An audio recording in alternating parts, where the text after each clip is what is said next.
अस्सलामुअलैकुम नहमदुहु व नसल्ली अला रसूलिहिल करीम अम्मा बाद फ़ऊज़ बिल्लाहि मिनश शैतानिर रजीम बिस्मिल्लाहिर रहमानिर रहीम।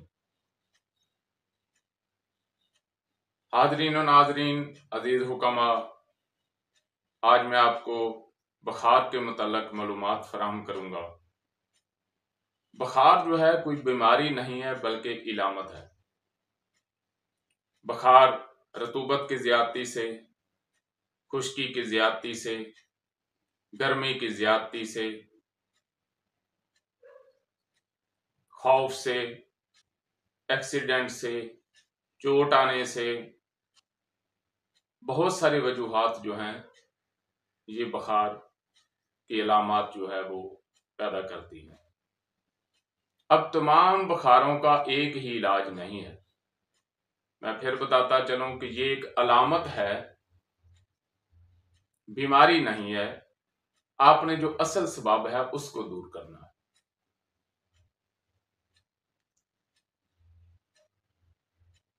अगर आप में असाबी तहरीक का गलबा ज्यादा हो गया है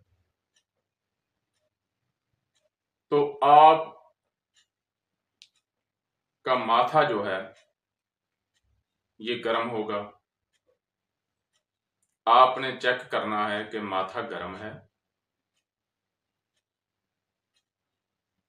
जब आपको नब्ज का एहसास बुखार में नहीं हो रहा, ये उस वजह से अलामत की तरफ जाना है, वरना नब्ज को आपने मुकद्दम समझना है और नब्ज के मुताबिक ही इलाज करना है।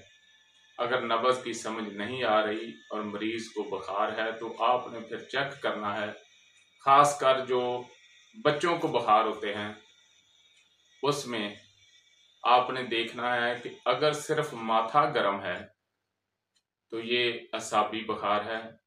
इसको आपने लौंग और दालचीनी का कावा देना है। लौंग और दालचीनी के कावे से उसका बुखार की अलामत जो है वो दूर हो जाएगी। और अगर उसका बाकी जिस्म गर्म है, पाँव जो हैं वो ठंडे हैं, तो ये उजलाती बुखार होगा। तो इसमें आपने अजवैन, देसी अजवैन और पुदीने का कावा देना है शहद डालकर। तो इंशाल्लाह उसका बुखार जो है वो चला जाएगा। हरारते गरीबिया दूर हो जाएगी और हरारते उरीजिया जो है वो पैदा हो जाएगी। तो अगर तमाम जिस्म गर्म है, उसके पाँव भी गर्म हैं, बाकी जिस्म भी गर्म है, तो ये गुद्दी बुखार है। इसमें आपने छोटी इलायची, सौंफ और जीरा सफ़ेद वगैरह का कावा देना है। तो बुखार की अलामत जो है वो दूर हो जाएगी। और जब सारा जिस्म गर्म हो तो आपने नॉर्मल पानी से, ज़्यादा ठंडा नहीं होना चाहिए, ताज़ा पानी की पट्टियां करें उसके माथे पे, उसके पेट पे, उसके पाँव पे। तो उससे जो बुखार है उसमें कमी आ जाएगी और इंशाल्लाह शिफाए कामला जो है वो अता होगी। अगर बुखार ज़्यादा अरसे तक नहीं उतर रहा तो फिर ज़रूर किसी काबिल मुआलिज से, किसी हकीम से, किसी तबीब से अपना इलाज करवाएं। और याद रखें, कानून फितरत के मुताबिक ही जो इलाज होगा वही बेहतरीन इलाज होगा, उसी में शिफाए कामल होगी। जो फितरत से हट कर इलाज किया जाएगा उसमें शफा नहीं होगी। मैं फिर आपको बताता चलूं, अगर सिर्फ माथा गर्म है, नब्ज को फिर भी आपने मुकद्दम रखना है।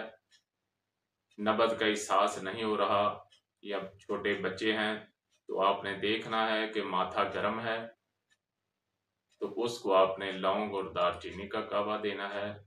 अगर सारा जिस्म गर्म है, पाँव ठंडे हैं, तो अजवैन और पुदीने का कावा देना है, उसमें आपने शहद डाल देना है।